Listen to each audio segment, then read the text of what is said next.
There is a moment near the end of Comfortably Numb where David Gilmour's guitar does something that no instrument should be able to do.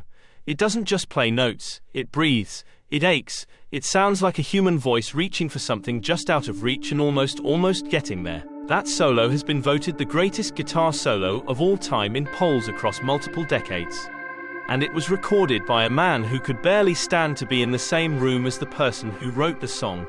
This is the story of how one of the most beautiful pieces of music ever made came from one of the most difficult creative relationships in rock history. By 1979, Pink Floyd were one of the biggest bands on Earth and one of the most dysfunctional. The Dark Side of the Moon had spent an almost incomprehensible 741 weeks on the Billboard charts.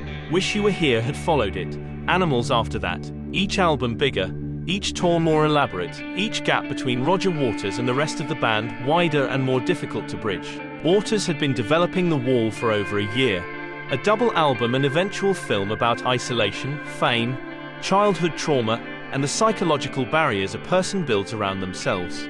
It was the most personal and most ambitious thing he had ever attempted. It was also, by his own admission, almost impossible to make without destroying everything around him. The recording sessions began in 1979 at Britannia Row Studios in London and later at Super Bear Studios in France. Producer Bob Ezrin was brought in alongside the band's longtime collaborator David Gilmour. From almost the first session, it was clear that the relationship between Waters and Gilmour had reached a point of no return. They disagreed about arrangements, about production decisions, about which songs should be included, about almost everything. Sessions were tense, sometimes silent, occasionally explosive. Comfortably Numb was the song that became the center of that conflict. Roger Waters has said that the seed of Comfortably Numb came from a real experience. In 1977, during Pink Floyd's In the Flesh tour, Waters was so ill before a show in Philadelphia that a doctor was called to the dressing room and administered medication, muscle relaxants or tranquilizers, accounts vary, that left him feeling detached and disconnected while he performed. He described looking out at the enormous crowd from behind a pharmaceutical fog, present and absent at the same time. That feeling of being sedated just enough to function, of the world becoming soft and distant, became the emotional core of the song. Waters wrote it as a dialogue between a doctor and a patient. The verses belong to the doctor, clinical, detached, professional.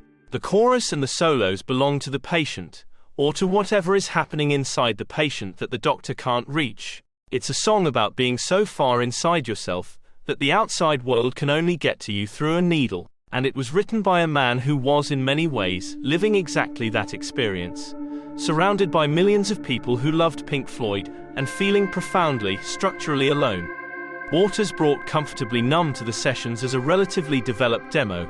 He had the verses, the chorus structure, a clear sense of the emotional arc. What he didn't have, what he needed, was Gilmour. Gilmour's contribution to the song was not minor. He wrote the chord progression for the chorus independently, and it transformed the song, opening it up into something that felt genuinely vast. And then there were the solos. The two men fought about the solos, they fought about how many there should be. They fought about where they should sit in the arrangement. They fought about the production. Waters wanted a stripped, more spare sound, while Gilmour was hearing something bigger and more orchestral. Producer Bob Ezrin frequently found himself mediating between two musicians who had made extraordinary music together for over a decade, and now found it almost impossible to agree on anything. Gilmour has said in interviews that the sessions for The Wall were among the most difficult of his career. Not because the music was hard, the music came relatively naturally, but because the emotional atmosphere around the recording was so draining. You were never quite sure what the day would bring. What it brought in the end was two guitar solos that together form one of the most remarkable pieces of playing in the history of recorded music. The first Gilmour solo comes midway through the song. It is shorter than the second, more contained, more conversational. It answers the verses without overwhelming them. Gilmour has described his approach to soloing as trying to sing through the guitar, to find the melody that the voice would naturally reach for, and play that, rather than demonstrating technique. He recorded multiple takes of both solos, and then sat with Bob Ezrin going through them, choosing the moments that felt most right rather than most technically impressive. This is a discipline that separates Gilmour from almost every other guitarist of his generation. He is almost immune to the temptation to show off. Every note he plays is in service of the feeling the song is trying to reach. The first solo builds and resolves. It tells you something is coming. Then the final verse and chorus play out, and then the second solo begins. The second Gilmour solo is 8 measures longer than the first. It begins where the first left off, at roughly the emotional height the first solo reached, and then it goes further, and then further still.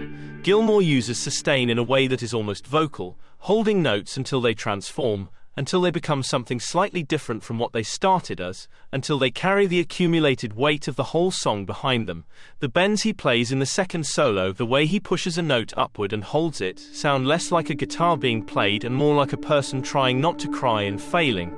He has said that the second solo is the one he is most proud of.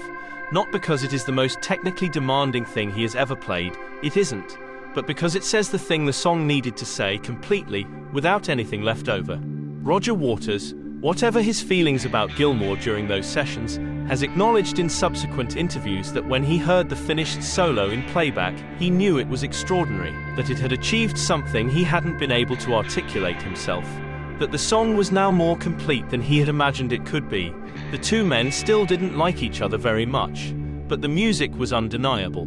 When Pink Floyd staged The Wall as a live show in 1980 and 1981, Comfortably Numb became the centerpiece of the performance.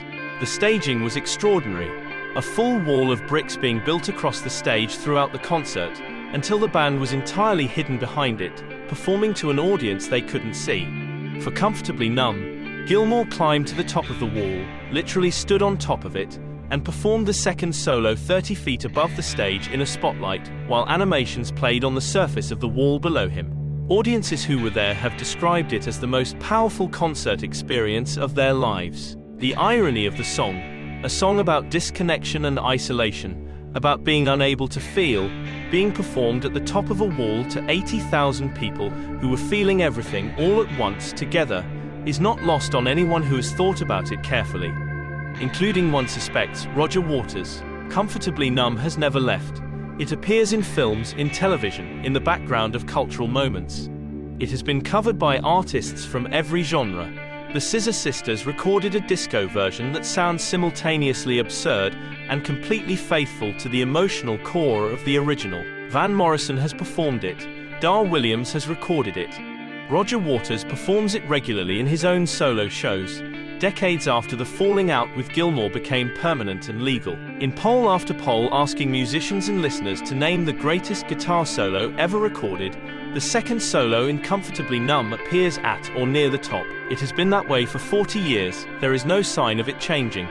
What is perhaps most remarkable about the song is that it was made under conditions that should have produced nothing good at all. Two men who resented each other, fighting over every decision, in a creative relationship that was visibly collapsing around them. And what came out of it was something that has moved millions of people to tears, and will continue to do so long after everyone involved is gone. That is what great music can do, even when, perhaps especially when, everything around it is falling apart. Roger Waters and David Gilmour have not spoken properly in decades. Their legal and personal disputes over the Pink Floyd name and legacy have been extensively documented and show no sign of resolution. They are by any measure two people who cannot be in the same room. And yet somewhere in a recording studio in 1979, for a few hours across several sessions, something passed between them that neither could have created alone. A song that begins with a doctor asking a patient if there is anybody in there, and ends with a guitar that answers the question more completely than any words could. There is somebody in there. You can hear them, right at the top of that second solo, reaching for something just out of reach. That's Comfortably Numb, and there will never be another one quite like it. If this resonated with you, subscribe for more stories behind the songs that defined rock history. And let me know in the comments, what do you think is the greatest guitar solo ever recorded? I'd love to know.